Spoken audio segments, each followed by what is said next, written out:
সময় বলে দেয় কে কার কাছে কতটা আপন। সময়ের সাথে বদলে যায় অনেক প্রিয়জন। সময়ের সাথে বোঝা যায় কে আপন কে পর, কে বন্ধু কে স্বার্থপর। অতিরিক্ত শব্দটাই সবচেয়ে বেশি ভয়ঙ্কর। কেউ পাওয়ার জন্য কাঁদে, কেউ হারিয়ে কাঁদে। বয়স বাড়লে তুমি আরও বেশি শক্ত হয়ে যাবে। অযথা কারো উপর রাগ করে নিজের পুরো দিনটা নষ্ট করো না। তুমি যদি কাউকে সত্যিকারে ভালোবেসে থাকো, তাহলে তার অতীত নিয়ে কখনো তাকে খোঁচা দিও না। পারলে তুমি বেশি ভালোবাসা দিয়ে তার অতীতকে ভুলিয়ে দাও। মানুষ যখন বিপদে পড়ে তখন বুঝতে পারে পৃথিবীটা কতটা কঠিন আর আপনজনেরা কতটা নিষ্ঠুর।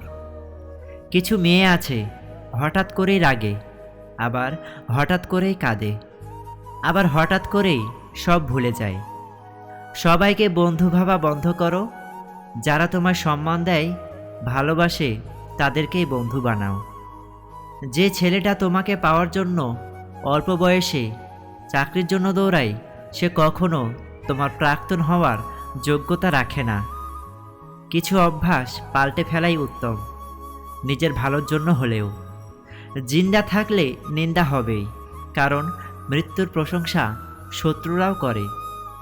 আজ যা নেই একদিন সব পাবে, শুধু প্রয়োজন ধৈর্যের। লড়াই যখন আপন মানুষদের সাথে হয়, তখন সেখান থেকে সরে আসাই ভালো। শুধুমাত্র আমার নীরবতায় জানে আমি মনের সাথে কত কথা বলি। শূন্য হাতে ফিরতে হবে যদি বারবার ভুল জায়গায় ভালোবাসা পেতে চাও। প্রেমে পড়লে তুমি সাহিত্য লিখতে শিখবে, বিচ্ছেদ হলে তুমি সাহিত্য বুঝতে শিখবে। বেঈমানদের সাথে যত ভালো করো না কেন, এরা অবশেষে তোমাকে ধোঁকা দেবেই। আর তুমি যদি এদের কথা ভেবে নিজের মন খারাপ করো, তাহলে তুমি হচ্ছ পৃথিবীর সবচেয়ে বড় বোকা। জীবন নিয়ে গল্প লেখা খুব সহজ, কিন্তু গল্পের মতো করে জীবন সাজানো অনেক কঠিন। জীবনটা পুড়ছে মশার কয়েলের মতো, নিজে জ্বলে যায় শুধু পরিবারকে সুরক্ষিত রাখার জন্য। কেউ ছেড়ে যেতে চাইলে তাকে না আটকানোই ভালো, কারণ সে আগে থেকেই ছাড়তে চেয়েছিল।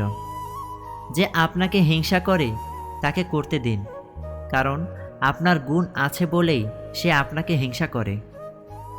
আপন মানুষই যখন ভুল বোঝে, তখন নিজেকে দুনিয়ার সবচেয়ে বড় অসহায় মনে হয়। স্ত্রীর সৌন্দর্য নির্ভর করে স্বামীর যত্নের উপর, আর স্বামীর মেজাজ নির্ভর করে স্ত্রীর সহনশীলতার উপর। একটা পুরুষ তখনই কান্না করে যখন নিজের জীবনকে বাজি রেখে পরিবারের জন্য কঠোর পরিশ্রম করা যায়, অথচ তাকে বোঝার মতো কেউ থাকে না। শেষবারের মতো আরেকবার চেষ্টা করে দেখি। পৃথিবীতে এই চিন্তাটাই অনেক সফল মানুষের জন্ম দিয়েছে। অভাব আর অভিযোগ এমন একটা জিনিস যা অন্যের কাছে না বলাটাই ভালো। কারো কাছে অসহ্য হয়ে ওঠার আগে হারিয়ে যাওয়া অনেক ভালো। বন্ধুত্ব কখনো হারায় না, হারিয়ে যায় সেই মানুষটি যে বন্ধুত্বের মূল্য দিতে পারে না। মন খারাপ হতে বড় কোনো কারণ লাগে না, ছোট্ট একটা কারণই যথেষ্ট। অর্থই সব, এটি নিশ্চিত। অর্থ থাকলে মনে শান্তি থাকবে। মানুষ পরিস্থিতির কাছে সব সময় অসহায়।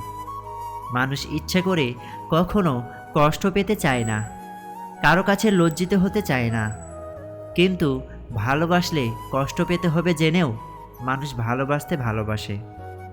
জীবনে তারা বেশি কাঁদে যারা 10 জনকে নয়, একজনকে মন থেকে ভালোবাসে। পরিবারের সাথে ধৈর্য রাখা হলো ভালোবাসা। অন্য মানুষের সাথে ধৈর্য রাখা হলো সম্মান রাখা। নিজের সাথে ধৈর্য রাখা হলো আত্মবিশ্বাস, আর আল্লাহর সাথে ধৈর্য রাখা হলো বিশ্বাস। কারো ভালো থাকাটাকে কেড়ে নিয়ে তাকে ভালো থেকো বলে সান্ত্বনা দেওয়াটাও পৃথিবীর সবচেয়ে বড় অপরাধ। যোগাযোগ বন্ধ করে দিয়ে চুপ করে থাকার অর্থ সব সময় অভিমান হয় না। কিছু কিছু সময় সম্পর্ক এগিয়ে নিয়ে না যাওয়ার ইঙ্গিত বহন করে, এটাই বাস্তব। আজকাল মিথ্যা বলার চেয়ে সত্য বললে সম্পর্ক বেশি নষ্ট হয়। বিশ্বাস ছাড়া কোনো সম্পর্কই বেশি দিন টিকে না, হোক সেটা বন্ধুত্ব অথবা ভালোবাসা। তুলসী পাতা না হয়ে তামাক পাতা হও, যেন যে তোমাকে পুরাবে সেও নিজে মরবে। আজকের দিনে ভদ্রতার কোনো মূল্য নেই, কারণ ভদ্রলোককে সবাই দুর্বল মনে করে।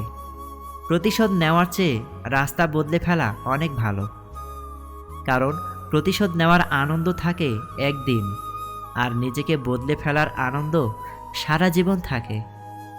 পরিচিত হওয়ার সময় একরকম, আর পুরনো হয়ে গেলে আরেক রকম। অযোগ্যকে যোগ্য বানানো সম্ভব, কিন্তু বিশ্বাসঘাতককে বিশ্বস্ত বানানো অনেক কঠিন। অবহেলা কতটা ভয়ঙ্কর সেটা কেবলমাত্র সেই বোঝে যে তার প্রিয় মানুষদের কাছে অবহেলিত। মানুষ কি ভাবলো, কি করলো তা ভেবে কিছু করা উচিত নয়। যেখানে অভিমান বলতে কিছু নেই, সেখানে রাগ দেখানো বা অভিমান করাটা হলো বোকামি। একটা মেয়ের জীবনের সবচেয়ে বড় পাওয়া হলো একটা কেয়ারিং হাজব্যান্ড। তোমার দুর্বল জায়গাটা জেনেও যারা খোঁচা দিয়ে কথা বলে, তারা তোমার শুভাকাঙ্ক্ষী নয়। যার কাছে তুমি যত বেশি আশা করবে, সেই তোমায় কষ্ট দেবে সবচেয়ে বেশি। কখনো হিংসা করো না তাকে যে তোমাকে দেখে হিংসা করে। যে হিংসা করে সে জানে তুমি তার থেকে অধিকাংশ শ্রেষ্ঠ। কারো কাছে নিজের সুখ খুঁজতে যেও না, না হলে সবার থেকে দুঃখটা তুমি বেশি পাবে। মুখের ভাষা খারাপ হলে চরিত্র খারাপ হয় না। মিষ্টি কথার আড়ালে অনেক খারাপ চরিত্র লুকিয়ে থাকে। অর্থ মানুষের রূপ বদলে দেয়, স্বার্থ মানুষের চরিত্র বদলে দেয়। অর্থ আর স্বার্থ একসাথে থাকলে মানুষের মনুষ্যত্ব বদলে দেয়। মা এবং স্ত্রী দুজনকেই অধিক সম্মান ও ভালোবাসা দিও, কারণ একজন তোমায় পৃথিবীতে এনেছে, আরেকজন তোমার জন্য তার সমস্ত আপনজনকে ছেড়ে এসেছে। সবাইকে ভালো রাখতে গেলে দিন শেষে তুমি নিজেকেই ভালো রাখতে পারবে না। নিজেকে এমনভাবে তৈরি করো, আজ যারা তোমাকে দেখে হাসছে, কাল যেন তারা তোমাকে দেখে আফসোস করে। চেহারা ছাড়া প্রেম হয় না, টাকা ছাড়া বন্ধুত্ব হয় না, স্বার্থ ছাড়া কেউ কাছে আসে না, স্বার্থ ছাড়া কেউ কাছে আসে না।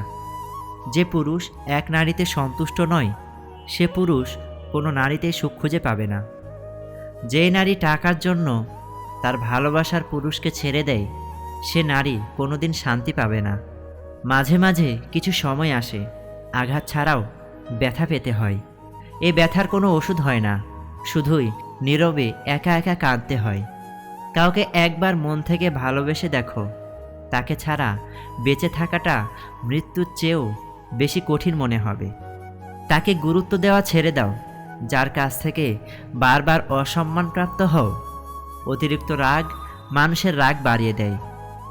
যে মানুষটার মুখে সবসময় হাসি লেগে থাকতো, সেই মানুষটাই কথায় কথায় রাগ দেখায়। কিছুদিন চুপ করে থাকো, প্রিয় মানুষগুলো বদলাতে বেশি দিন সময় লাগে না। ঝগড়ার পর প্রথমে যে কথা বলে সে নির্লজ্জ নয়, তার কাছে সম্পর্কটার মূল্য অনেক বেশি। জীবনের প্রতিটি পা সাবধানে ফেলো, কারণ বহু মানুষ অপেক্ষা করে আছে শুধু তোমার একটা ভুল ধরার জন্য। পাইনি কথাটার চেয়ে পেয়ে হারিয়েছি, এই কথাটি বেশি যন্ত্রণাদায়ক। মানুষ এক কাপ চায়ে একটা মাছি বসলে সবটুকু চা ফেলে দেয়, কিন্তু এক কাপ ঘিয়ে একটা মাছি পড়লে মাছিটিকে ফেলে দেয়। এটি মানুষের ভাবনা। দামি জিনিসের জন্য মন মানসিকতা বদলে যায়। দুটি কারণে মানুষের পতন হয়: এক, অতিরিক্ত আরামপ্রিয় জীবন; দুই, ঝুঁকি নিতে ভয় পাওয়া। জীবনের সমস্যা থাকবেই, মনকে শান্ত রাখলে জ্ঞান আর বিবেক বাড়বে। আর বেশি চিন্তা করলে নিজের শরীরটা বহন করা কঠিন হয়ে দাঁড়াবে। আশা করছি আজকের ভিডিওটি আপনাদের ভালো লেগেছে। ভিডিওটি ভালো লাগলে অবশ্যই চ্যানেলটিতে সাবস্ক্রাইব করে পাশে থাকবেন, কারণ আপনাদের একটা সাবস্ক্রাইব বা লাইক আমাকে পরবর্তী ভিডিও বানাতে উৎসাহ প্রদান করে। ধন্যবাদ সবাইকে। আসসালামু আলাইকুম ওয়া রাহমাতুল্লাহ।